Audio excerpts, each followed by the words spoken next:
Hello, everyone. Welcome to another episode of the Codex Podcast. I'm your host, Sonny Kruger. With me, as usual, are my co-hosts, Jamie Wojcik and Tim Morse. How's it going, guys? What's up, everyone?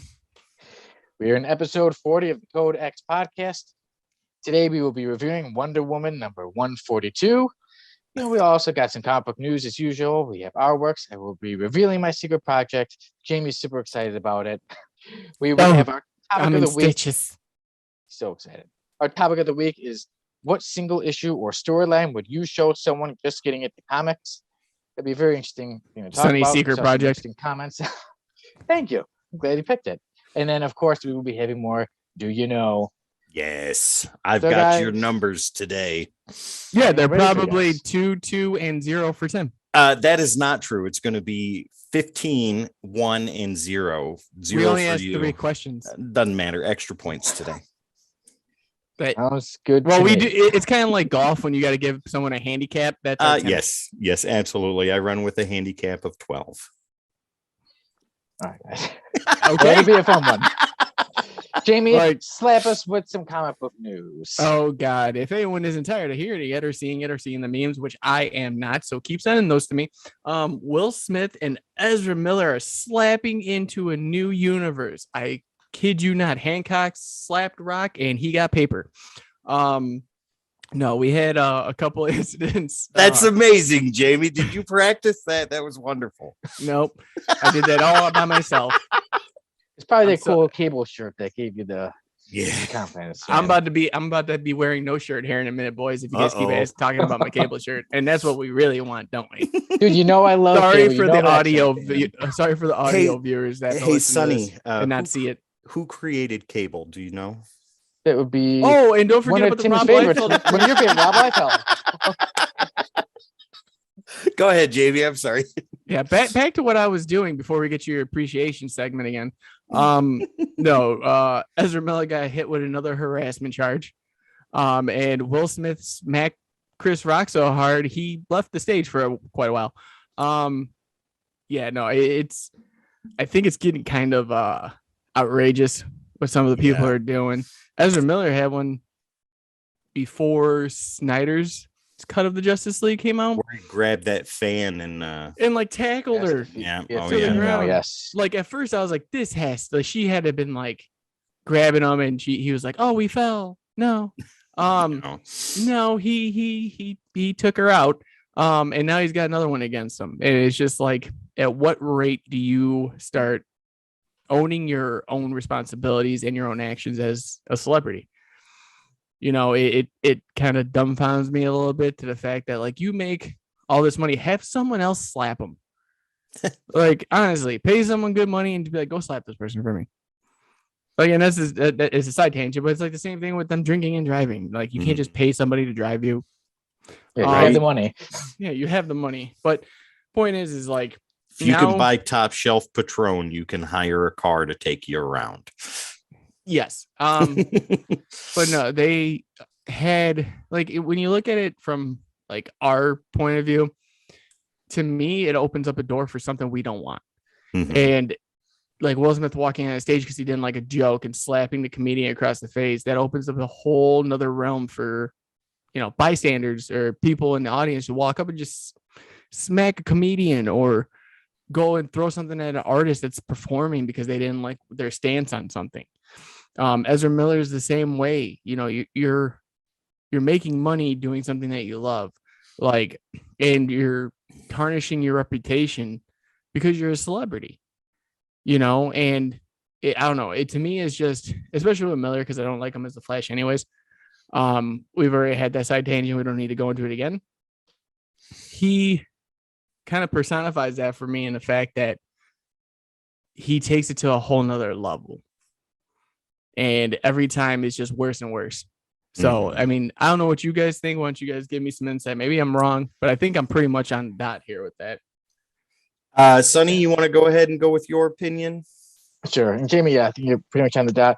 And the thing is, Ezra Miller, yeah, so the thing was in Hawaii, Ezra messing with Yeah. people, doing karaoke. And I know that Ezra Miller identifies as they, as opposed to saying that they're a man. Mhm. But even if you identify as they, like I said, the incident that happened 2 years ago, Their adjectives. that, Yeah. that doesn't give you a right to attack a woman and throw her to the ground and choke her. You know, anybody, I mean, I don't advocate violence for anybody, but especially, like I said, being a man grabbing a woman and, you know, slapping you and a guy having a problem is one thing, and you and a woman is another thing. Mhm. And then too, like we said, you know, they're celebrities, they get so much, they have so many fans, you know, they're a role model of so many people. You gotta, you know, show people the right way to act, you know, not to misbehave, not to say, hey, I have so much money, I'm a celebrity, I can do what I want. If someone gets on my nerves, I'll hit them. Right. And especially to the Jada, you know, the Jada joke wasn't that bad. It was, hey, G.I. Jane 2's coming out, you know, looking Can't wait to forward see to you. it. Yeah, I can't wait to see it. I mean, it wasn't that bad. It was, you know, G.I. Jane. I think a lot of people don't even know the movie. People are like, what? What is that? But G.I. Jane was a tough woman. It wasn't like she was this embarrassing character. Right. So, yeah. And then Tim, what about you? Well, with celebrities and Jamie, like you said, you know, looking at it from our point of view, like on the outside looking Right. in, right? Okay, so from my perspective, these people that are celebrities or are considered celebrities, all the way from influencers to major Hollywood movie stars, right, and everybody in between, their personal lives aren't so personal anymore, and everything that they do is out for public display and ridicule and praise at the same time, and it's all hollow, and it's all it's not righteous praise. It's not humbling praise, but the ridicule is harsh, negative, and disastrous, right? Because the court of public opinion overrules everything. So when these people do things like this and they lash out, people choose sides, and unfortunately, the louder audience chooses the side that is the most popular to choose at the time, and that was Will Smith. In that particular instance, Chris Rock didn't do anything wrong. He's a stand-up comedian. He's a famous stand-up comedian, and he's known for telling edgy and sometimes offensive jokes. And what he said at the Oscars was the least offensive thing to ever come out of his mouth as far as a joke is concerned. And if people actually paid attention and watched what happened, Will Smith was laughing right along with everybody else until his wife gave him daggers. Yeah. And it was And like, I like that's- Tupac better. And then he walked up into some Tupac stuff. or her son's best friend. And that's when Will Smith turned around and walked up on stage, because Will Smith's personal life is out for display and he has to do something. And he did what he did. And Chris Rock handled that in the most professional way possible. And I stand behind him I would've hit more him. than I do Will Smith. And the only reason for that is because Chris was doing his job. His joke was written and it had to be approved, which means that it was approved, and it was approved for live television, right? And then he went out and did what he did and then got slapped in the face for it. Jim Carrey was right when he said he would have sued Will Smith the next day for $200 million. Chris Rock should have done that. And Will Smith on the other end was correct when he said that I should have been hauled out of there. But the reason he wasn't is because he was going to win the Best Actor award for the Oscars. The people that have celebrity status are on a different level than we are. They don't go through the same things that we do. They don't get the same type of treatment that we do, especially the Will Smiths and the Ezra Millers and the Chris Rocks. And Ezra Miller, like you said, Sonny, I mean, with your pronouns, whatever your pronouns are, those are your pronouns. And if people mistake that, it's it's not a bad or a wrong thing unless they're doing it maliciously, right? And then that requires a response. But if they're not doing it maliciously, or if they just don't know, then it is your job to inform them, to educate them, to help them learn, hey, I don't go by he or him, I go by they, or I don't go by she or her, I go by they, or whatever it may be. You know, it's not something to get bent out of shape about and upset about and cause physical violence to. Right? I no. Especially if you're going to play a character, a very manly character in the Flash. Don't get mad if someone says, "Oh, you're a man." Exactly. In the end, there's a lot of underlying things that these people have to go through that we will never know, that we'll never have to go through. And like I said, their entire lives are out for public display and ridicule, and it's the court of public opinion that chooses what happens. Well, speaking of celebrities and their way to use their celebrityism, Sonny, what do you got for us, bud? Yeah, so Shang-Chi star Simu Liu is refusing to sign certain comic books. It's been said, at autograph signings, he has said that he will not be signing certain comic books like Master of Kung Fu, the hands of Shang-Chi, Master of Kung Fu, and the first appearance of Shang-Chi, in Special Marvel Edition number 15. Which we covered right here. Yes, we did cover. Yeah, we went over in an episode, Decoding Panel, that awesome chop. But yeah, so Tim, we were saying that we were like, we were in a bit of a disagreement. We said we'll discuss it on the show. We have a difference of opinion. Yes, I'm Switzerland. It's pretty good. Yeah, like, so the reason he doesn't want to sign those is because he's saying, those were Asian stereotypes and things like that. So that's why he doesn't like them. For me, I say I can understand, hey, he doesn't have to like them. Everyone has, the right to their own opinion. But what I don't like is refusing to sign them, because let's say you're a fan, you might not know what he likes and what he doesn't like. And let's say you say, I have this comic of, Special Marvel Edition number 15. I have the first appearance of Shang-Chi. I can't wait to get the actor to sign it.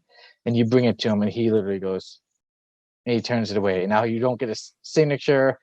Like, how is a fan supposed to know that? So that's what I don't First like, off, Sonny, if anyone ever did this like you just did, that's Oscar winning right there. And the best Oscar award for goes to SK. Yeah. One day. Don't worry, you'll get a Codex award. Okay, I'm hoping end of the year. I'm rooting for it, yeah.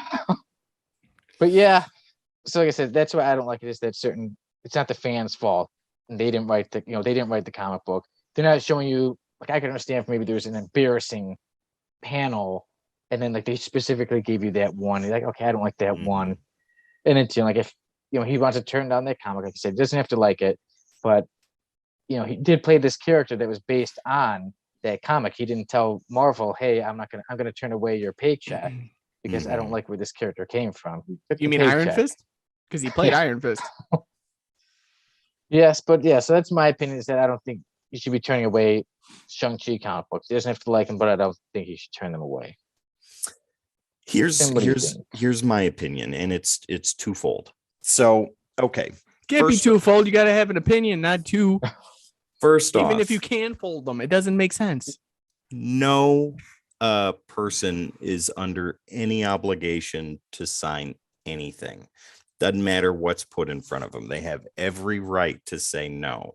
And I think the reasons for why he doesn't want to sign those are very justified, because the books back then, and God, I even made mention of it in the opening monologue for Decoding Panels, that there are massive Asian stereotypes in those books when Marvel got the rights to Fu Manchu and the creation of Shang-Chi and things like that. And I believe it was Jim Starlin who was writing it. He even left the title once he figured out the stereotypes and the racial connotations and things like that the character was involved in, because he didn't want anything to do with that. With that being said, the actor that plays Shang-Chi, I can't remember his name, and I'm not even going to attempt to try and pronounce it exactly. He's under no obligation from anybody to sign anything, even though that is the character that put him on the international spotlight. And like you said, Sonny, he did not turn away Marvel's paycheck. He did not turn away the script that was written about the character, nor did he turn away the ability to play the character. But on the other side of that, it is his obligation to inform conventions when he goes of what books he will and will not sign. And if anything with Master of Kung Fu is in the title, that needs to be informed to the convention. So that way, when they put his big face on the website and start doing the promotions inside the promotions and on the website for his specific page, it says buyer beware. He will not be signing anything with these titles. So that way people know when they pay the $50 or $100 or $150, whatever he charges for his signature and or pictures, right? So it's an obligation from the fans to not expect or demand or be entitled to an autograph on any particular book. And it's the obligation of the actor and or creators to inform conventions of what they will and will not do. What do you think, Jamie? I would have to say that first off, I already have Iron Fist stuff signed. I don't need it anymore. No, with him, it sounds like Tim's best friend Rob Liefeld, because he did the same thing, and people don't even want him at conventions anymore because those are the books they grew up on. Yep. Those are the books that they love. Those are the ones that got him into this character. Mm-hmm. If it wasn't for those books, we wouldn't have the movie. Like, of course, there's some stereotype behind it. There's stereotype in every book from that era. Stan Lee literally wrote the X-Men based on bigotry and bullying. It's very true. Put all these characters in there and showed that. I'm sorry. Yeah, when I think of Asian culture, I usually go back to Rumble in the Bronx. Awesome movie. You know, Rumble like in that, Bronx is good though. That was awesome. I love that movie. Or was it what was the Rush other one Hour? with Jackie Chan? No, that's racist. No, it's not. That's with another Chris in there. But no, was it Police Cop or something like that that was overseas with Jackie Super Chan? Cop. Yeah. Yeah. So like you can't really stray away from that because your whole genre at that time was action kung fu movies. Bruce Lee movies. Yep. Bruce Lee and that's who he was inspired by, was Bruce Lee. I'm sorry, I watched a lot of the Bruce Lee movies. They dubbed a lot of them because of the fact that you couldn't understand them. So in half the time, he's karate chopping people in the neck and killing them, and he's got 37-pound MMA gloves on trying to fight people. Chuck Norris came for a minute and lost. Like that time when he tore his chest hair off, you know it was we knew it was business.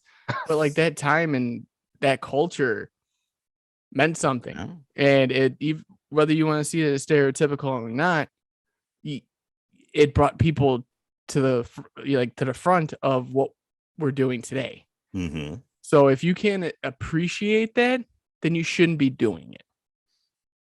And so you got to remember that. And then if you can't sign those books for people, then you need to rework your contract, get out and have someone else come in, because then you're just putting a darker spot on your own light. To me, like if I went for a role and I went for, I don't know, like Peacemaker, and I refused to sign one of the Peacemaker issues because of the fact that, he used a 37 and I use a Magnum. Like, come on, man. Like it's petty to me. Like, you're making money regardless. You chose this role because it matched who you are. Why is there a problem with what your culture had before to now? I think there's some pretty fair points all around here, gentlemen. I don't think everybody's right, and I don't think this is a breaking the code. Tim lost. I didn't lose. 2-1. Yes. But I see your point. Like, so you don't have to, but I think he personally should. And then, especially if you took the character's role knowingly going in, reading the content. I'm sorry. If you read it, why are you having a problem with it? If you had a problem with it, you should never pick the role. Very true. Yeah, you get that money. So I don't think I should be paying for a ticket to Shang-Chi 2. I wait for Disney Plus. Yeah. Iron Fist 2 is going to be great. Do you know what I do have a problem with, though, gentlemen? Do you know? No. Oh, that's The later. Supreme Court delivering a blow to the Steve Ditko estate and others. Did you literally just transition into your own transition? I did. Did it work? Did it? No. It did, though. Okay. Not at all. Yes, absolutely. All the time. All the alls. So the Supreme Court delivers a blow to the estate of Steve Ditko and others. And this is from Jamie's favorite breaking news comic book website, Bleeding Cool. And so on the 29th of March, the Supreme Court declined to review Hasbro's bench trial victory in a dispute over ownership rights for the Game of Life. Now, that is essential to what essentially goes into Steve Ditko and other creators that were work for hire. So the gentleman that created the Game of Life was done as work for hire for Hasbro. And the courts decided that the estate for the person that created the Game of Life did not have any ownership of that game because it was done as work for hire, and Hasbro has complete total control over that. So fast forward into comic books with the Steve Ditko estate, and even the Schuster and the other estates, you know, for characters that were created that people are trying to regain rights to or gain money from because of licensing and movies and toys and whatever the case may be. Those characters, whether we like to think about it or not, were created as work for hire. So essentially with that ruling with the Game of Life for Hasbro, that basically says that companies like Marvel and companies like DC can put a harder claim to ownership on these characters that were created during the time of work for hire. And then when these estates or these creators that are still alive try and go and reclaim some sort of ownership of their characters or reclaim or gain some sort of monetary compensation for their characters, their creations being used in movies, video games, comic books, posters, etc., there's a high chance that the courts will side with the company instead of the creator. Does that make sense? Yeah. Yeah. Unfortunately, but like I said, yeah, companies usually win. And unfortunately, creators a lot of times get pretty screwed.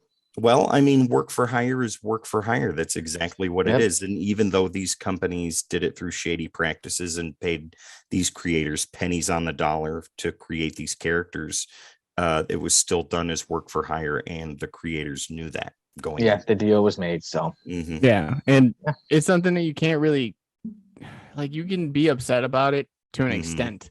Like, you can be like, oh no, but it was because of this reason. Yeah, it wasn't a contract though. Like, if you don't have anything binding that can set you, you're kind of out of it. Like, and it's sad, but it's true. Like Sonny said, company's gonna win. They got better lawyers. Well, I mean, the closest I think they're gonna get is created by credits in future books and movies. At best, maybe a couple extra $1,000 in gratuity at best, but beyond that, I don't think it's going to be much more. I'd like an extra couple $1,000 in gratuity for dealing with you guys. That'd be wonderful, but that's just not in the cards. Maybe one day in the future we'll all be making big bucks in the Code X station. And I cannot lie. Yeah, no, it's unfortunate. We've seen it so many times. Like Brew Baker even stated it, and he's recent, like more relevant. Let's just say it that way. He's more relevant on it, where he's like, yeah, like I carry, and he was under contract. He's like, I should have read the contract before I did anything. He goes, but I was so happy to be a part of Marvel that like I just went with it. And now he's. Go ahead. I was gonna say, and now he's kind of like kicking himself, and like I don't get credits for anything. Like I'm not getting anything for this person that I made. Like I came up with, I created, I babied. I'm leaving. I think it's pretty much known now, though, that if you do any creation under the Marvel or DC banner, it does not belong to you. It belongs to the company. That's a lie. Now you think so? It is a lie now. Because Marvel. Look at DC, for example. Naomi is a property of Bendis. Naomi will always be a property of Bendis in the fact that if anytime they show her in anything, he gets money for it. Then Now Bendis had to look work at out some Punchline. kind of contract for that. Not though. necessarily, because Really? Tinian's got the same thing. He's got rights to Punchline. He's got rights to Miracle Molly from Batman. Interesting. And anytime they show up, anytime they're going to be in a panel, that's what they're having. You know, Donny Cates has what's the dead dog's name from Doctor Strange? I don't even know. That should have been a do you know question. Yeah. No points for you. I would have got everybody, even me. But he's got right said. He's even got it tattooed on his arm. Like you can't. Every time you show him, it's gonna be a character now. Just like Miles Morales, Bendis is still making money off Miles. Well, if that's the case, then that's at least a step forward. Yeah. So there's major companies. The creators are learning from before, right, and taking it into their own hands. Where if I create this certain person, or if I have a creation, it's under my name. But look at the Malibu universe that Marvel currently owns. A big reason why we will never see those characters again is because all of the creators have specific rights to those characters. Yeah. And I don't think that's something that Marvel wants to go through the hassle of doing to put out characters like Prime or Mantra or Hardcase or Prototype or anything like that. You know, so that just goes back to what this court ruling was about the work for hire versus creator rights as far as character creation is concerned. Right. Now I looked it up real quick. Dr. Strange's dog's name is Bats. Bats. There we go. I was gonna say Butch. Don't get me wrong. I don't know why, but it's Bats. And you've seen him. He's like always flying. Yeah. But he did it in an annual and created them, and it was great. So, tell us about something else that's great with the MCU, Jamie. Nothing. Oh, you mean that thing we talked about? Oh, the other thing. Oh yeah, guys, Crimes 4 is now announced. No, we got Nova in the future. Nova coming, hopefully relatively soon to the MCU, thanks to the director of Moon Knight kind of giving us the scoop on that. Nice. Now, it's been pushed before. We've seen the Nova Corp in Guardians of the Galaxy. We've seen them throughout anything that's cosmic. And I think they're overdue to finally have them be a part of it, especially with the Nova Corps already established. So, I mean, there's a lot of characters that have already had their kind of push that we have not seen. I'm still waiting for Adam Warlock. I want to see how this guy does. Like, we finally got him, and it was after Guardians 2. He should have been in Endgame. And then what was the other one? I'm trying to think. There's a Ms. Marvel should have been pushed 2 years ago, because there's already talks about her, but we had to wait for Captain Marvel to be part of it for Ms. Marvel to be in there, which makes sense. Yeah. So I mean, I don't know. I want Richard Rider to be in the MCU, but at the same time, like, I'd rather just have a Nova Corps story and then him pop up, be like, and our newest recruit. You know, or Guardians, at the end of Guardians, where he's just like, Peter's just messing with the Nova Corp, and he's like, you know what? I got a guy that can shut you up. Hey, Richard, come here for a second. Like, maybe we'll see him in Love and Thunder. That's the hope. Could be, yeah. I'm thinking Guardians of the Galaxy 3 is a work in Nova Corps, like more. Well, because I mean, we got to deal with the decimation of Xandar and all that stuff. So, yeah. Either way, I think it's a good step forward. We're opening up that cosmic realm a little bit more. I just need to know what's going on, because if you're bringing Richard Rider on, there's a lot of other Nova Corp people that I want to know if they're going to come on. I'm excited for it. Richard Rider's a favorite of mine when he was in the New Warriors. I loved him there. That was my first exposure to him. My first exposure to him as far as like a team up with a major character was Amazing Spider-Man 351. And that was absolutely fantastic. And Bagley moved from New Warriors to Spider-Man and brought Nova with him, and it was wonderful. The only reason you liked it is because Bagley's attached to it. We get it. Absolutely. Yeah. Him and Liefeld until the day you die. No, not Liefeld. Bagley all the way. But anyways, yes, I'm excited for it. I think it's going to be neat. It's going to be awesome. It's going to be a pleasant addition to the MCU cosmic sector. Yeah, be awesome. Hopefully they do the character justice. I want him to look like Nova, that we see in the comic books with the yellow helmet and everything. So that'd be cool. And my first time being exposed to Nova was through a card, one of those old trading cards of superheroes. Yeah. Right on. That's my first time seeing him. When he was in the brown and the card was yellow. just kind of just him, with the yellow helmet and he was Yeah. One day I have to get my old cards. But yeah, it's definitely something that's gonna be. It's just gonna have to come down to the writing for me. And speaking of writing, SK, what's going on with Alan Moore? Yes, Alan Moore, one of the greatest comic book writers, is teaching a class now. It will be taught on BBC Maestro, and it will start March 24th. So that means it's already started. Ooh. And he will teach 33 lessons. It will equal up to around 6 hours, and the class is $90. So wow. I sent you guys the link. There's a preview. Alan Moore's obviously promoting about his ways of writing, and we know Alan Moore is one of the best comic book writers. I mean, he wrote Swamp Thing for a while. He did For the Man Who Has Everything, which we reviewed in a previous episode. The Watchmen. I mean, so much from Alan Moore, man. And so I think he's a great person to take a class from. So I think it'll be good. I think it's and I think anybody who takes it's going to be fun. And I'm sure he has a lot of interesting insights on writing. And he's written. Most people think from comic books. I shouldn't say just. I mean, they're amazing, but he's also written other kinds of novels as well. Mm-hmm. So, there's other different types of format out there which you can find, but yeah, I don't know. As long as he keeps his political side to himself and his antics about creators and what they're doing now. Yeah, like they're not Harry Potter. Calm down. Arik is gonna be fine, and the magician warlock guy. They're not frolicking through a hall together. So you see Sonny in the background. Leviosa. So I was that guy in Fargo. That's me. Yeah, it was me out. Chris Rock was in there. He has a sign in the back, like I was in Fargo. Mustache Sonny. Sonny. Me shot. And the funny part is when they walk over him, Sonny's still breathing and twitching. So he's obviously not dead. We'll see him in Fargo. The return. Mustache Sonny lived to tell the tale. That's right. Yes. So yeah, with that, I think it's a good idea. Like having him give his perspective on what made him relevant at that time.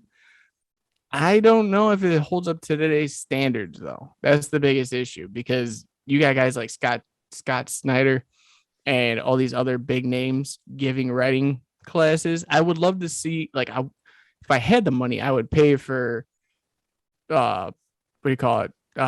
Snyder and Moore and see how they compare. Right on. That makes sense. The difference between what's the difference? What similarities? What goes into it? What's the perspective from both of them? Right. But I mean, if you like them, awesome. Pay the $90 and go forth with it.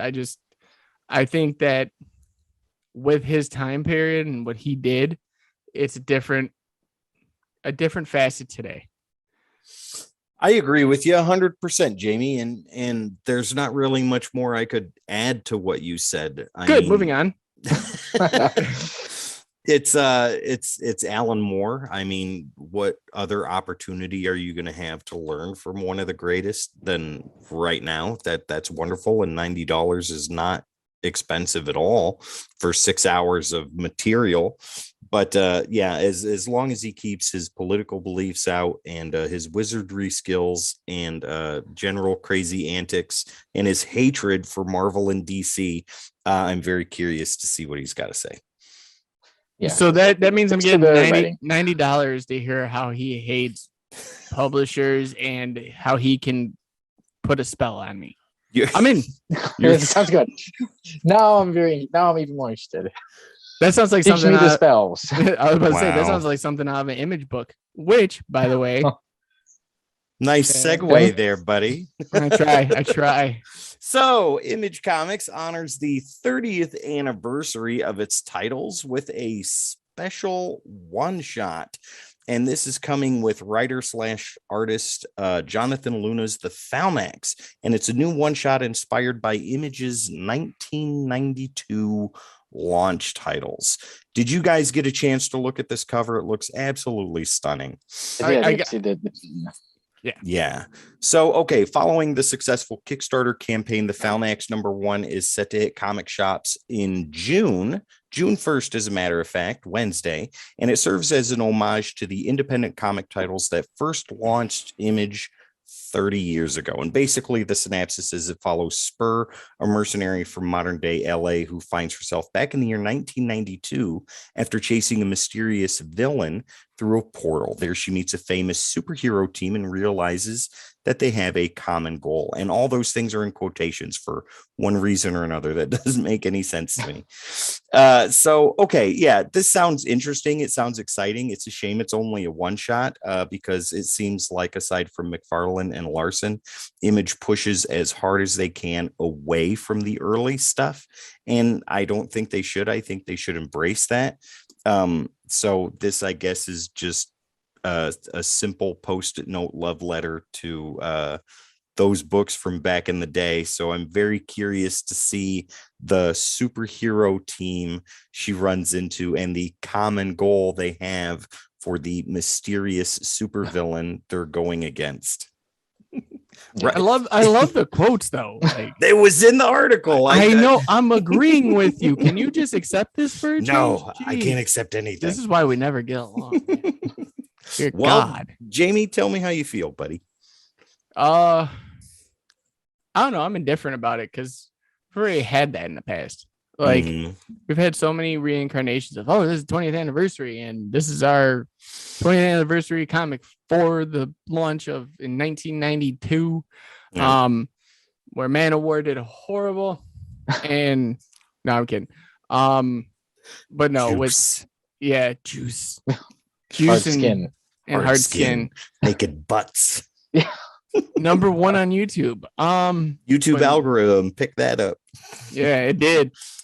But no, it's got to be something that's got to like intrigue me, and I feel like it's the same watered down recycling of old comics to me. Like they've already done it. It basically is. Give me something new. Yeah. Like give me the 30th with like, you know, characters from Saga punching characters from any other comic in the face and being like, yo, this is what's happening now.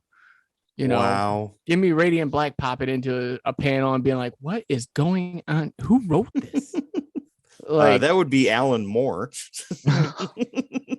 Oh, no wonder there's wizards and no wonder there's no DC or Marvel characters in here. Why does he keep saying we need to watch, man? Like, I don't get it.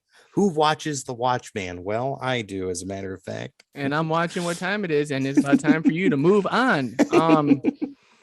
But Like, no, I mean, that sounds cool. Like you said, yeah. It'd be nice to see some of the newer characters. No, for 30th anniversary, I mean, why wouldn't you? Like you have a cavalcade of characters, and you're still kind of regressing with the same ones. It's like beating a dead horse without the horse. True. But Yeah, where's Wetworks? Where's Wildstar? Where's Star? And so on and so forth. Where are those guys? Insert adjective here. Exactly. When she goes back in, so she is going back in time. 1992. Yep. I saw one of the covers is her alone. I think that cover looks really cool. Mm-hmm. And then there's the one cover that kind of reminds me of the Young Blood.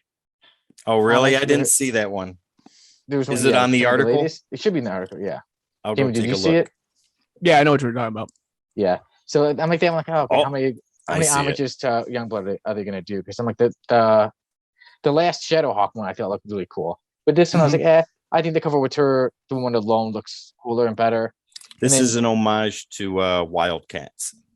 Yes. Oh, wow. To me, it reminded me of the Youngblood. Yeah. It's So okay. You similar. can just keep talking about Rob Liefeld. He's got an appreciation segment here coming up. No. But yeah, I mean, Tim, like I said, I think it sounds like a pretty interesting story. I do like those stories where they go back in time and see some of the old characters. But like Jamie said, that would be pretty cool to see some of the newer Image characters. Yeah. Well, with her going back in time, who knows? Maybe their common enemy is Sasanku saying. I hope so. I mean, I would say, okay, that would jump up my list and say, I need that comic now. I'd get that CG seed Now, see, for the first appearance. That cover of just her, that looks good. That looks stunning. That looks like something that I'd be at least intrigued enough to pick up and ask the guy at the counter, what's this about? But that Wildcats homage, that looks kind of horrible. Yeah, I like the one with her alone better. Yeah. Mhm. Yeah. More effort was put into that than the other thing.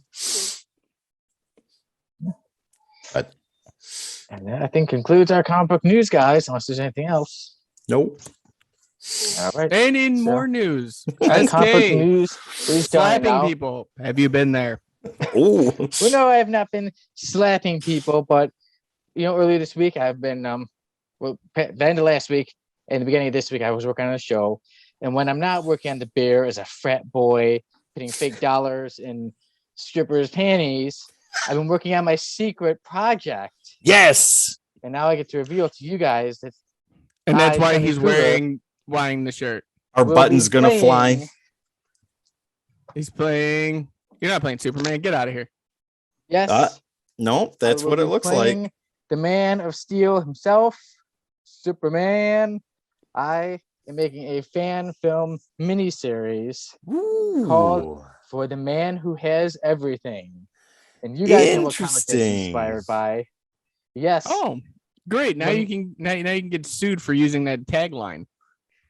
But No, I'm kidding. I'm looking into all that stuff first. Yeah.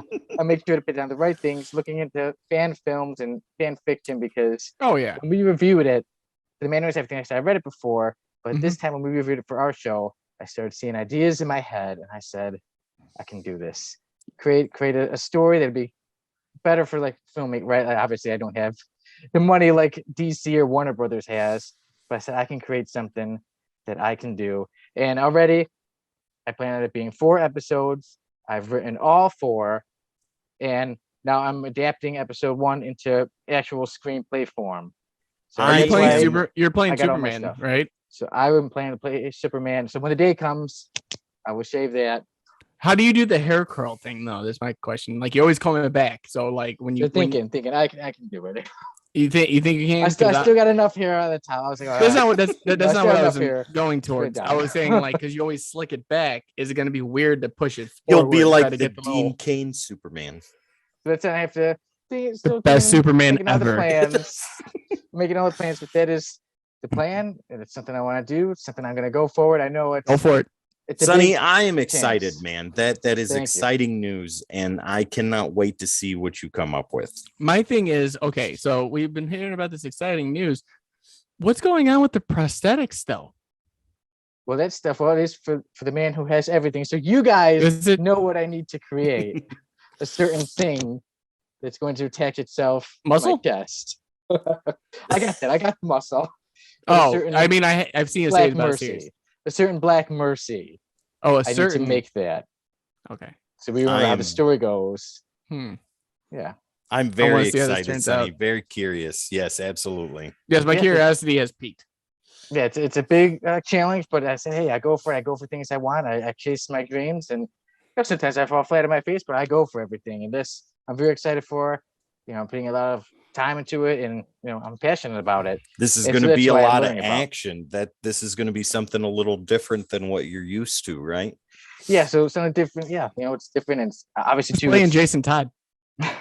So still got a lot to decide. So here's what I'm gonna do with the story. You need to now, Sonny. That give somebody else a role of Superman and please play Jason Todd. I No, I want wanted to play. I was purposely trying to playing audition bad. right there. Oh. Purposely playing bad. Like this, I gotta take this role for Jamie. Oh, duh. Jamie No. has to play Jason Todd now. I'll play Yes. Wonder Woman.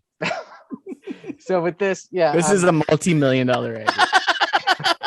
yes, it's 4 episodes, and Do you guys like Kevin Smith? Do you like Kevin Smith cosplaying? Do you like Wonder Woman? Do you like God. Kevin Smith cosplaying as Wonder Woman? Well, we got his extra. Yes. yeah. So like I said, I'm gonna finish posting my Crimes 2, but then once that's finished, I want to post the series, the 4 that I've written, at least put it out there, and that alone, writing that has just been a win for me. I said it. That alone has Nice. been so fun in doing it. And the challenge to my writing, a different kind of challenge, because I'm used to always my stories, my characters, they're all like, this is inspired. It's not a complete copy, because it would be the Yeah. point of me completely copying it. But it's inspired by, the Superman Annual 11 for the Man Who Has Everything. And then obviously giving my little spin on it too. And then too, it's just been really fun to do. And that'll be interesting doing a character that I've known and loved and everybody knows. Love, when I so, play Wonder good Woman, out. I'm not going to shave my beard, though. That's still going to stay. Well, I'm fine with that. He likes the But you need rugged the look. outfit, you need the tiara. Done. I'll get on And if you eBay don't have one, Sonny's right got now, several as a in matter of stock that fact. he Give can me a I'll second. send, yeah. So there you go, guys. That is my secret project. That's Man who has wonderful. everything. And then now I'm not the only one who's been up to things. The Codex station has been very busy, guys. I'll let you take it over since you guys have been doing so much. Yeah. Full lists, So recommended readings. Go ahead. Yeah, go ahead, Tim. So we have been going pretty strong on Codex After Dark. Matt Slayer, who is now doing Codex Gaming, has joined us for a couple of episodes, and we had the number one fan of number one fans, Tone Falcone. He's been on with us for a couple of episodes, and it's been I'm comic character of the day. From comic character of the day, absolutely. And it's just been a lot of fun sitting there and showing pulls, getting on conversations like Dr. Doom and 2099 and all kinds of other different things, just whatever comes to mind at that time. Spider-Man, Tobey Maguire movies. It's a lot of fun, guys, and we do it later in the evening, late at night, so that way, you know, when you're sitting there with Mountain Dew and a chilled wine glass and the fireplace going with your We're back to this artificial monologue logs. again. Oh my god. You can come and join Jamie and I and whatever guest we have that night for Codex After Dark. It's a lot of fun, so you need to come and do that. We've also got Breaking the Code, which we did in episode 4 last week. We did cameos versus first appearances, And Jamie won again. lots of good points were That was a fun made. Lots of good points were made, and it's a episode you need to check out. Jamie thinks he gave me the big fat L, but I didn't give it to you. You signed and got it delivered to you. It's fancy because I got 2 L's, and when you put them together, But your that hands equals don't a stick. win. Your hands don't stick. But they do now. But an L would be like this. You're dyslexic. I'm not actually. Yeah, So that's there. Anyways, more decoding Again, panels. prove it a point. I win again. More decoding panels is on the way, ladies and gentlemen. Dark Knights of Steel number 2 just came out. Spider-Man 2099 number 1 is coming out. We've got 2 other ones coming out for you. New Mutants 98 and something kind of cool, something that I did years and years ago in comic book form, and that'll be making its way to decoding panels. If Tim keeps up with decoding panels, I will make sure it gets published. Along with full stories of Daredevil, Born Again, Deceased, the Dark Phoenix saga, and so much more, guys. There's a whole ton of stuff on its way for you. And on top of that, we're doing TikToks now. Yes, the evil TikTok has It's real not evil, Jamie and you're Tim just in. old. And we're on there doing cool things. So you definitely need to check that out. And yeah. What else you got, Jamie? Did that cover everything? Almost. Yeah, we're definitely keeping up with their TikToks. It's been a fun little cruise doing that. So much easier to edit when you only have to do a minute video. You get a lot of views on there. Yeah. And then definitely go check out our Discord because we've got a lot of communication. Kind of community is a little bit growing in there. So the more people we get, the more fun it's gonna be. We just opened the war room. Yes. Green Lantern versus Richard Rider Nova. I kind of said that real fast and Rada. And then we did relaunch Codex Gaming on last Friday with Matt Slayer taking the helm. He played for about 4 hours and I watched all of it till 3 a.m. It was a fun time. I can't wait for more. You'll be seeing a lot more of us. We're basically got stuff, guys, now scheduled every day of the week. Yeah, pretty much. So there's no reason to miss out on something when you have us here every day. So hit that follow button, like us, subscribe, do all the good stuff you need to. Yep, put that there. This is unedited. So when we hit editing purposes, when Sonny goes like imagination, you see him do down there, we're putting something up there. Over in this corner. Yeah, Tim's out of frame. Like he's going off. Over here. Yeah. No, but yeah, we've put a lot of work into this. We've put a lot of sleepless nights, but I go to bed at a reasonable hour because I like my 8 hours. Yeah, and then Tim calls me in the morning. He's like, "Hey, man, we can work on this, and this." I'm like, "Dude, I went to bed 30 minutes ago. Why are you calling me Because the sun is out. at 5?" Birds are chirping. They're awake. You need to be too. Okay, Sonny would not condone those actions. My sleep schedule is the complete opposite. Yeah. Ooh, the sun's out. Hey, time to go to sleep. Yeah, It took me forever to get off a third shift sleep schedule. It took me forever, and I will never go back to it. I just don't. So that way, I just wreck it all. I yeah, need to guys. stay up at night. That's my best. Yeah, that's when I'm at my best. No one can see me. But yeah, it's a lot of fun. We're doing a lot of work for you guys, and the more you guys keep coming and watching, the more we can do. So guys, keep doing what you guys are doing, liking, subscribing, notification bells, follow us on all the socials, follow us on anywhere you can find podcasting platforms. Do it so we can keep growing, and as a community too, because we love you and we want you to bring you in. So get in here. Absolutely. Yeah, and share it with everybody. If we didn't say that, Yeah. Sonny. Yeah, share it. I share. Sharing is caring. Sonny, I was in this episode, so I guess I'll share it. I share things. Have you had a gift today? No. Well, here's the gift of Codex, the station. Yeah, the station of Codex. Happy Women's International History Month. Here's a show with 3 guys talking about Wonder Woman. Wonder Woman's back there, so So there we go. Yeah, I got all male figures on my walls, so I can't really. But I went like this, and Tim's like, we're trying to figure out what's going on. I don't know. I'm just moving so you can see more of Wonder Woman and how wondrous she is. Okay. Anyway, it was pretty wonderful. Our topic of the week. Yes. This week, our topic of the week was, what single issue or storyline would you show someone just getting into comics? As usual, Jamie has the top 3 comments of this week. All right, guys. And as usual, they're in no particular order, and they are from the great group of comic characters of the day. If you guys haven't got a chance to check out their Facebook group yet, a lot of great communication, a lot of great topics. Definitely go check it out. We highly recommend it. So first we got Daniel Allen Lazarus. And he states that probably Giant Size X-Men 1. It's what got me into comics. We have Koshan Jenkins. The original Marvel Secret Wars is the must read. And then we get a little bit of a breakdown from our very number 1 fan of a fan, Tone Falcone. And guys, bear with me because this is a lot. It was good though. Right. Yeah, it was. If you're philosophical, Kingdom Come. If they like more mature, Identity Crisis. If they like social issues and current events, Civil War. If they like comedy, Sex Criminals. If they like blood, X-Force, Sex and Sex and Violence. If they like fantasy and adventure, Jason Aaron's Conan or Saga. If they like real world crime, Kill or Be Killed from Image. If they like conspiracy theories and demonology, the Black Monday Murders from Image. So once again, guys, thank you all that answered. And guys, go check out Comic Character of the Day. I'm telling you, you guys are missing out on content from them every day.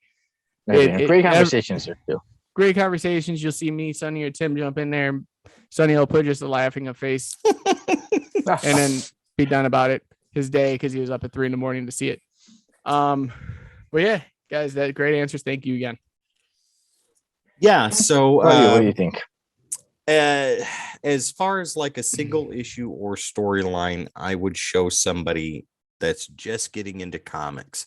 Now, I know a lot of people focus on, well, what do they like? Well, we don't know because they're just getting into things. So maybe they only like the superficial stuff or the surface stuff, like Batman, Superman, Spider-Man, Wolverine, the X-Men, right? What would I show them? I would point them in the direction of things that I think that they would enjoy because they want to enjoy comic books. So I would show them Spider-Man Torment. Okay, we're taking this as they don't know anything about comics. Like, exactly. You're just giving them one. Yeah. Okay. I would Who's put Super Dude? I would put Spider-Man Torment in front of them. I would put the Infinity Gauntlet in front of them. I would give them Deceased or Marvel Zombies and let them get started with that. All right. Yeah, for me too, it's hard. I guess I like what Tone said when he said, "Well, it depends." To like a lot of people, like I would try to see what they like first because I want them to like comics, right? Yeah. I was thinking more like if you want something more classic, more older, but more mature, I'd say Daredevil Born Again. But if they want something more just action, fighting, I'd say Marvel Superheroes Secret Wars, the original. And then to also maybe if like, okay, maybe something newer, right? Let's see, not everybody's into older stuff. I would say All-Star Superman, Mm-hmm. something that I would recommend. And then to maybe for an older Batman one, I'd say Batman: A Death in the Family. Right on. Another mature stage. So those, it was tough for me to narrow it down. So those are what I narrow it down and then stop right there.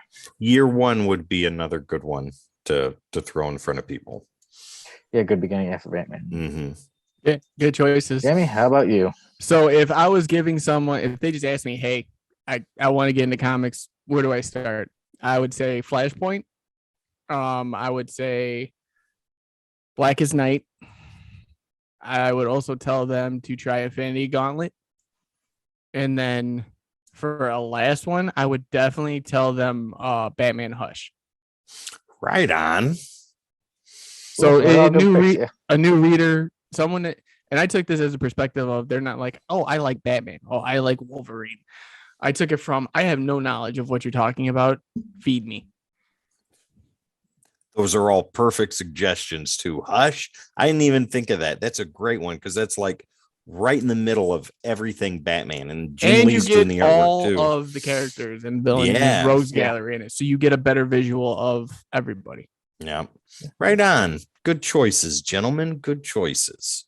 Good choices. And everybody watching, still feel free to comment and let us know what you think. We always like going back and checking our comments and seeing what people think. And too, soon we'll put on a new topic of the week on comic character of the day, right, Jamie? Yes, sir. The only place to go. That is right. And now we move on to. Nobody say it. know? Nobody say it. Oh, I said it. Does anybody know what we do next? There it is, right there. Okay, thanks. Yeah. Where's my segue into this? Yes. But Tim, it's you who starts us off with the question today. Yeah, so Wonder Woman. That's what we're reviewing today. So obviously a lot of my questions revolve around her. So to get us, yes, she's a woman. Yep. Point. Yes, actually, there you go. Okay. So no, that's who plays her. That's who plays her. One of many actresses, yes. However, do you know the name of the title that Wonder Woman first debuted in? So if there's someone looking it up before, I always get two answers. Yeah, well, I usually get the same have thing. the correct answers. So, yeah, Sonny, what do you think it is? Nope, I do. So then I'll just say All-Star Comics number 8. Okay, Jamie? I don't think number 8 was right, but I think it was All-Star Comics as well. Okay, all I'm looking for is the title, and the title is correct. And yes, it is All-Star Comics number 8. That is the first official appearance of Wonder Woman. She was in a backup story called good job, bud. Introducing Wonder Woman, and it came out in December of 1941. Okay, see, that was the thing I kept hearing is introducing Wonder Woman, so there's All-Star Comics 8. It's not Sensational or Sensation Comics. That's why I thought that was the second one was Sensation, but I was just like, if Sonny's going to get a point, Jamie's getting a point too. All-Star Comics number 8 is the first official appearance of Wonder Woman. Nice. Is it goes me, right?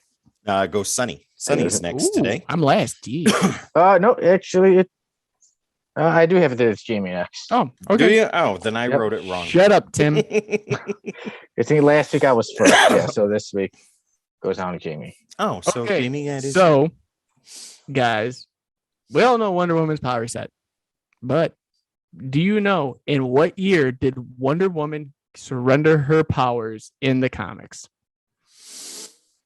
Totally gave them up. They weren't taken from her. They weren't anything. She surrendered them. In what year? 1987. I'll say 1981. Both of you are way off. 1968 was the first time she ever had lost or surrendered, which was the key word there, surrendered her powers. She gave them up to Themyscira and the women there, so that way she could live in man's land with Steve Trevor and just go about her life as a normal civilian. That sounds like the plot for Superman 2. Well, it's Wonder Woman, so I don't really care. It's basically the same thing. Okay, they're both wrong. Yeah, Okay, now we were my close question. though, Sonny. We were close. Yeah, I was only 13 years off, so not too far off. Hmm. All right, guys. Now my questions are all about women. Since we know women, we love women, and it is Women's History Month. So You said we You- love women really sensually. I think you need to scale it, but no, I'm kidding. Go ahead. we love them. There you go. Better. Okay. And one another character we pretty much all love is Spider-Man. Do you know who the first woman was in comics to ever wear a Spider-Man outfit? Like a Spider Woman, or just like putting it on, like hee hee. Well, Like she on put a it- cover? Put it on to fight. Oh, to fight. I'm gonna go with Felicia Hardy. I'll say Black Widow. So a lot of people think it's the character of Jessica Drew, but it is not. The first woman to wear the Spider-Man outfit is Valerie the Librarian. In Spidey Super Stories, back in 1975, Valerie the Librarian put on the Spider-Man outfit and was the first woman to fight as a Spider-Woman. That is amazing. Yes, and she's literally just known Spectacular. as Valerie the Librarian. Sensational. Webtastic. God almighty. Good times, bro. And he's wearing a Amazing Spider-Man shirt. How dare you, sir? How would I even How do you not begin know to Valerie know the that? Librarian? I guess I'm not as hardcore as I thought I was. Yeah, no. You and your librarian fetish. Question number 2, gentlemen. Okay. What actress has the credit of being the first live action appearance of Wonder Woman? I'm gonna say the name wrong. Oh my god. All right, Linda Carter. Sonny? I think I'm wrong. I should say Linda Carter as well. You both are wrong. Yeah. The But we still got a actress- point. No, absolutely not. The actress's name is Kathy Lee Crosby, and she was the star of a Wonder Woman inspired. So the show was in name only, 1974, in a pilot TV movie on ABC. See, now you say And- inspired. Well, that's because they used the license Was she property. was she Wonder Absolutely. She was Wonder Woman. Woman?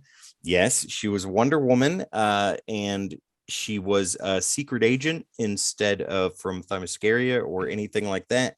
Her costume was completely changed, and she wore more of a jumpsuit with the stars on her sleeves, red, and a gold belt. No lasso, no tiara, no anything. So we don't have Wonder Woman. But it was Wonder Woman. It was licensed by DC and Warner Brothers, and it failed abysmally. And then that is when the following year, in 1975, they got Linda Carter to do a more faithful representation of Wonder Woman on television. I feel like And that shouldn't have been a question. It should be stricken from the record. absolutely Who was not, that woman? because Who was the original name, though? Kathy Lee Crosby. Kathy Lee Crosby, absolutely. And you can go look her up. And yep, it's there. That's the first official live action appearance of Wonder Woman. Nice. Okay, so on to something that actually makes sense. So we all know that Krypton exploded, went Mhm. poof, right? But do you know who was the Green Lantern that guarded that sector when Krypton exploded? Eben, sir. Sinestro. Both are wrong. Tomar Ray, the first person that Hal Jordan ever met in the Green Lantern Corps as well. Wow. Yeah, I've read that and I was like, Tomar, what's going on, bro? I know you're dead now and your son's taking over, but like, come on, you let Krypton just blow up like that? Gotta be a little bit better than that. Oh my God. Well, we are at 1-for-1, Jamie and Sonny right now, with me with Big Fat Zero. Right. So now my second question. Most of us know Betty Ross is Oak's lady, but there was another Betty Ross, even long before then. She's back in Captain America comics. Do you know what the original Betty Ross's superhero name was?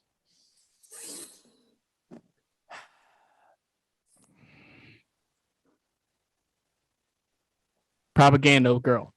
No. I have no idea. I'm not even going to attempt to guess. I don't know.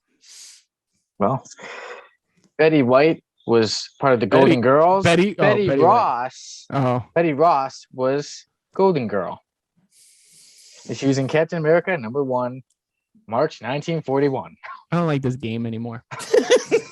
So yeah, the original. Yep. I'm like, let me keep it to women. I was like, why is he talking about Betty White? What's going on here? So all these Bettys Wow. are golden. It's amazing. All right, Tim. Bring us to number All right. 3. Round Okay, three. number 3. Close it out. Jamie, you're at 1. Sunny is at 1. I am still at a big fat 0. So, do you know what issue Wonder Woman kills a villain in cold blood in? Yes. Okay, go for Yes. it, Jamie.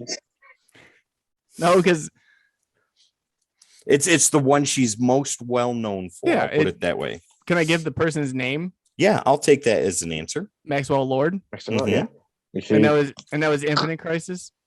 No, I'm gonna say The Countdown to Infinite did- Crisis. Identity Crisis. this event led up to, I believe it was Infinite Crisis. Oh, This Infinite took Crisis. place right before that, but I say It Countdown took- Infinite it Crisis. took place in Wonder Woman Volume 2, number 219 in July of 2005. I think it was called Final Sacrifice, and it was the 4th Yeah. of 4 chapters for that. Yeah. And Superman was mind controlled by Maxwell Lord, and with the lasso of truth, she put it on Lord and said, "How do I free Superman?" And he said, "Kill me." And she did. Yep, heads backwards. Yeah. Yeah. So there you go. Jamie and Sunny, you're both tied for 2 right now. Sonny waited for me to say that too. He's like, I Yeah. think I know it, but I don't. I know his was name. like, I remember the. Yeah. The Don't sound forget, effects. Jamie did say it wasn't number 8 for All Star All Comics. Star Comics number 8. Yes, that's the answer for everything. Yes. Sensational Comics number 5. Yes. So we all know Wolverine as this short, fused, tempered, short man of a person. But do you know, true or false, did Wolverine ever lose a fight to a member from Star Trek? I'll say True. true. Wait, what did you both say? You guys said at the same time. True. All right, to who? To Hey, No, I'm it's kidding. true. No. to You guys, Gowron. you guys got it. But no, it was actually to Spock in 1996 in the X-Men Aw. Star Trek crossover. Of course, Spock would just go bloop. He hit him Open with the neck V. pinch. Yep. The neck pinch. You're done. All right, guys. Since we're talking about women and Wonder Woman, You're talking about women. one of Wonder Woman's most infamous enemies is Cheetah. Do you know the first appearance of Cheetah? Sensational Comics number 5. I always get them mixed up because Hyena is Firestorm number 3, and every time anyone's ever asked me about Cheetah, that's the one I refer to. Cheetah would be, I don't know, Wonder Woman 7. Jamie, you're one issue off. Wonder Woman 6. Oh. Oh my. Oh man. Yes, You Cheetah. didn't say what issue. You didn't say what issue Disappeared. number. You just said what issue. I could just have Wonder Woman and got it. So, Wonder Wow. Woman Come issue on, I number was 6. one issue off, man. All right, that's fine. Sonny just wants to win because he didn't say give me the issue number. He said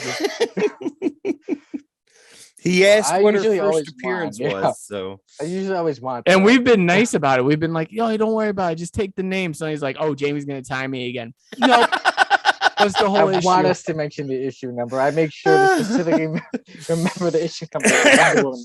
I was like number 8. well, Remember the Sonny, number in my head. with that trip at the finish line, you have taken victory yet again. I quit this show. You got 3, Jamie got 2, and I got a lonely one. Even though Tim at the pre-show was like, "I've got this in the bag, I guys." thought I Yeah. had him. I thought I about had that. Sonny, but I guess I didn't. I was wrong. As always. Yes. Well, 3, 2, 1, and then now, boom! It's time for our review Like of Wonder Krypton. Woman. Yes, like Krypton explodes.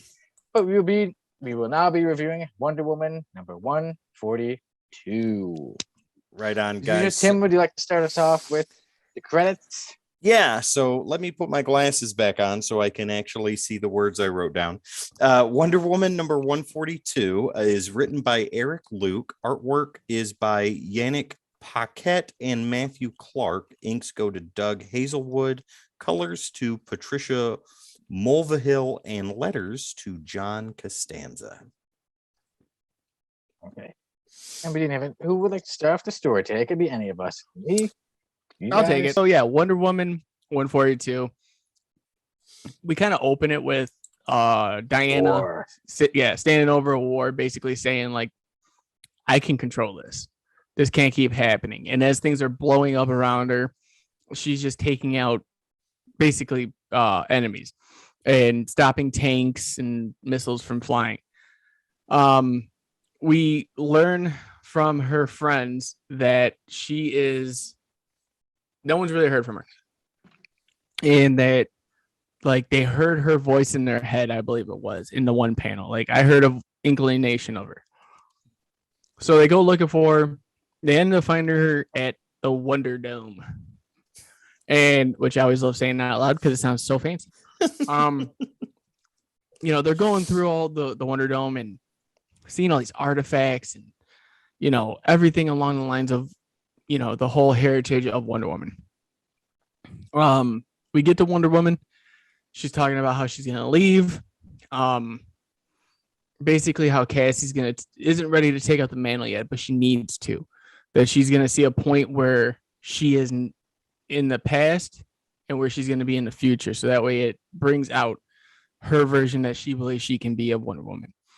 And then also talks about how basically she wants to rid the world of all this evil and injustice on her own. So basically we're getting the evil Wonder Woman that everyone wants at some point in their lives. Not to that extent, but we're seeing that development of her character being like, I'm tired of war, I'm tired of innocents dying. If I can stop it, I'm going to. Like, there's no more rules for me. I'm stopping this. I don't want to give too much away because I want to say some filler for you guys. But for me, if I'm going to rate it, the story wasn't the greatest for me. Like, I thought this was going to be a good standalone issue. So with that said, I gave the writing a 6 because of the fact that it was a lot of jumping around. It was a lot of choppy areas. Like, oh, I just heard the voice in my head. Let's fly. Like, no, that's not really what. And then like just to throw Cassie into that 1-page predicament where she's like, you got to take over for me, but you're not ready. You got to have a clear head. That's basically all she said. And that just irked, like, it didn't irk me, but it was like she wanted to stop something at the beginning, and at the end, she's a god at the end of the day. And she's just acting like a god now. So we really didn't get that much of a character portrayal throughout the whole thing, to me. So that's why I gave it a 6. But I would say the 8 artwork for me is a solid 8. I love the artwork in the book. So overall for this book, I gave it a 7 overall. Right on. That's not bad. That's pretty Okay. good rating. And then Tim, you go or I go? I'll go ahead and take it over. So I thought, and the reason I chose this one here for us was I had seen another podcast review this book, and they said that this was quite possibly one of the greatest Wonder Woman stories ever told. And They lied to us. I agree with that. I had to read that for myself With Jamie or with them podcast? with Jamie, because I've read plenty of amazing Wonder Woman stories, wonderful Wonder Woman stories, and this doesn't even crest the top 10. However, that doesn't mean it's a bad issue. So with that being said, I think a very solid message is contained in this one-off story, and the issue really shows how powerful Wonder Woman is, and not necessarily with strength or her superhuman abilities either. I mean, although that is there, right? Because it's a comic book and there's action and all that other stuff. I think how they show her focus, her passion, and her drive for what she believes in, I think more of that is on display than her ability to survive direct missile impacts multiple times and rip tanks apart like they were tissue paper. Yeah, exactly. So I think it's a well-written, though a little bit 90-ish self-contained story. The artwork's really solid. It's consistent, and the inks and colors from the rest of the creative team help the visuals pop, which I really like. So yeah, it's solid all around. The writing gets a 7 out of 10 for me, and the only reason for that is I think that it could have been more linear. I agree with you, Jamie, where you said that it jumps around an awful lot, because it does, and I don't think that it needs to. I think they could have focused more on what Wonder Woman was doing and why she was feeling the way she was feeling, and we didn't get a whole lot of that. And I think the story would have been better with more of that and less of Cassie and all that stuff as an afterthought. The artwork, however, gets a 7.5. I really enjoyed both Yannick and Matthew's work together on that, and you could see the differences, but I think they blended really well together. So that gets a 7.5 out of me, and overall it gets a 7.25 out of 10. Okay. Now on to me, but yeah, like I said, this story, you guys cringe going Sunny's over a perfect 10. Yes. Couldn't give Green Lantern New Dawn podcast one, was but giving it. So yeah, like I said, we began the war. Superman or Wonder Woman gets hit with the bomb, and then we go back.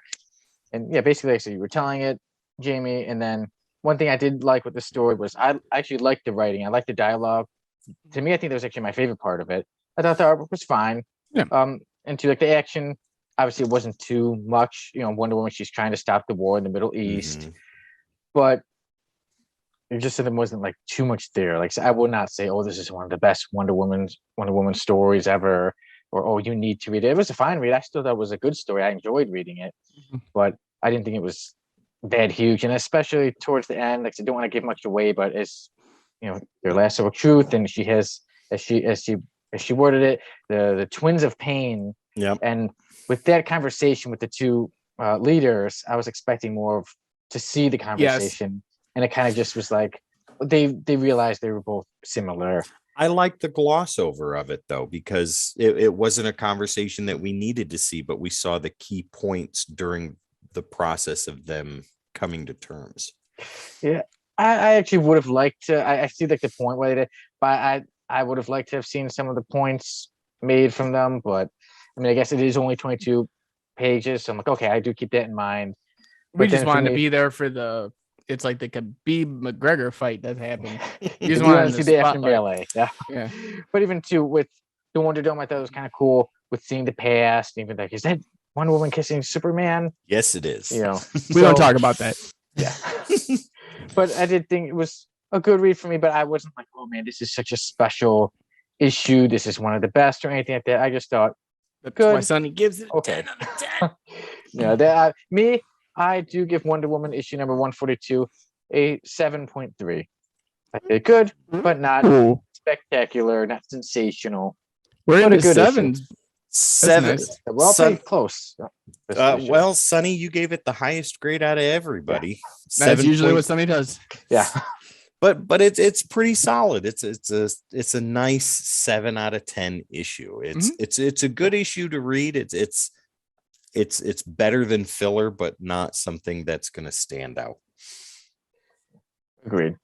Like I said, it seemed like we all pretty much agreed on our Yep. opinion. Good story, but not one of the best Wonder Woman stories ever. Right. No. Absolutely. And with that, our Right on. review of Wonder Woman 142 comes to an end, and I'm excited for next week, where we will be reviewing Green Arrow, the Longbow Hunters. Yes. I got my books out. I finally opened it, and I took a quick look, and I'm like, oh, I think it's one I'm really gonna enjoy. It's going to be good. You're going to love it. Absolutely. I It's think one of I my am, yeah. favorite stories. I rated it. Okay, I have to wait and read it before I give it a Give it a- rating. 10 out of 10 10. out of Why 10. you gonna hit them 9 figures, Sonny? 10 out of 10. But yeah, so it's actually gonna be really good. 9.97. Yeah. The Yeah, so worst next grade week- in Codex history right there. Yeah, it's amazing. 9.7. But awesome. Yeah. So last week we had Green Lantern, New Dawn, and then next week Green Arrow, Longbow Hunters. And with that, everybody, I bid you all farewell. You all have a great day, great week, great month, great everything. And I'll see you soon on an episode of the Codex podcast. And I'll let my co-hosts take it away. Yeah, guys, as usual, be kind to one another out there. Don't be slapping comedians in the face. It's not fun. Respect what everyone does because you'd want that respect back. But as usual, Keep circle of blood out your mouth. Circle of Blood is trash. Can't wait to see it in G.I. Jane 2. But no, Circle of Blood was trash. Sorry, Stephen Grant. We love you. Keep circle of blood out your mouth. Circle of Blood.